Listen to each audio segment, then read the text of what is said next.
আসসালামু আলাইকুম। আপনাদের সামনে একটা লং ভিডিও প্রেজেন্ট করতে যাচ্ছি, ধৈর্য ধরে একটু দেখবেন। আমি আমার বাসায় দুটো খরগোশ আছে দেখছেন। ওদের জন্য শাক তুলতে যাচ্ছিলাম, কিছু শাক তুলতে গেছিলাম। দেখুন এখানে একটা কাঁটা ফুটছে, দেখা যাচ্ছে ছোটো একটা কাঁটা ফুটছে। তো আমি ওইটাকে ইচ্ছাকৃতভাবে এতক্ষণ বের করি নাই। তো আমি ওখান থেকে বাসা পর্যন্ত আসছি, অ্যারাউন্ড 10 মিনিট লাগছে। এই কাঁটাটা আমাকে যন্ত্রণা দিচ্ছিল, যে আমি ইচ্ছাকৃতভাবে বের করি নাই, যে যন্ত্রণাটা আমি একটু ফিল করি, এখানে ব্যথা লাগতেছিল। বাট এত বড় একটা শরীর, দেখুন সামান্য একটু কাটা কাটা ফুটছে, দেখুন দেখা যাচ্ছে সামান্য একটু কাটা ফুটছে, ছোট্ট একটা কাটা ফুটছে। তো আমি এটা যতক্ষণ ভিতরে ছিল, আমি এটার ব্যথাটা অনুভব করতে পারছিলাম, যে আমার লাগতেছে, ব্যথা লাগতেছে, বা এখানে আর একটা আঙ্গুলে ছোঁয়া দেওয়া যাচ্ছে না, ব্যথা লাগতেছে। তো এটা বের করলাম, নেল কাটাতে ধরে টান দিতে পারে, বের হয়ে গেছে। এখন আমার মেসেজটা হচ্ছে এই, তো দেখেন আমরা এই সামান্য এই ব্যথা, এটা কিন্তু আমরা ফিল করি, যে বা এখানে আমরা যন্ত্রণা দিচ্ছে, এটাকে রিমুভ করা দরকার, এটা আমি ফিল করতেছি।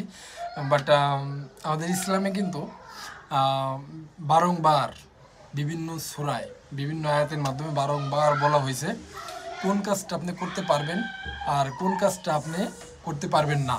এই দুইটা জিনিসে আপনাকে ডিফারেন্ট করে দিছে, যে এটা করা যাবে, এটা করা যাবে না, এইটা করলে এই পাবেন, এইটা করলে এই পাবেন, মানে এরকম ডিভাইডেড করে দিছে। আপনার সেটাকে বলেন, এটাকে কি বলে, জান্নাত জাহান্নাম, বা বিভিন্ন অপরাধের সাজা সম্পর্কে ডিফারেন্ট করেছে। কিন্তু আমরা হয়েছি কি, আমরা মানুষ, আমরা হলো পার্থিব গেইন, মানে এখন করলে এখন কি পাবো, এখানে বিশ্বাসী। কিন্তু ইসলাম হয়েছে আপনাকে পরকালে বিশ্বাস করতে হবে, দ্যাট ইজ ইসলাম।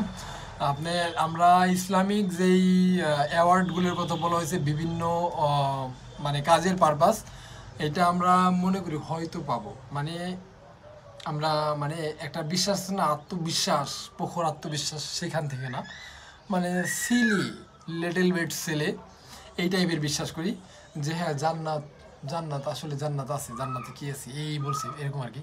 তবে হ্যাঁ, দৃঢ় বিশ্বাস থাকতে হবে আপনার।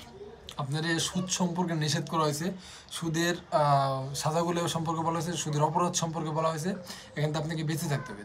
মানে আখিরাতের জিনিসটা হয়েছে বোঝা খুব সহজ, বাট আপনাকে ওইটা মান্য করা, ওই মোতাবেক জীবন লিড করা ইজ দ্য ডিফিকাল্ট।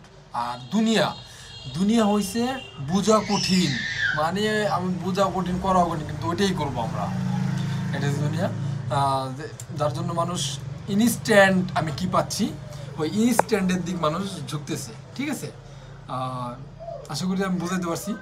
এই সামান্য একটু ব্যথা এখন সহ্য করা যাচ্ছে না, তাহলে পরকালে আপনার সম্পর্কে যেসব আযাবের কথা বলা হয়েছে, সেটা আপনি কিভাবে সম্ভব ওটা সহ্য করা। আল্লাহ আমাদের সবাইকে সঠিক বুঝদান করুক, সঠিক গাইডলাইন মেনে চলার তৌফিক দান করে, ইসলামিকভাবে জীবনযাপন করার তৌফিক দান করে।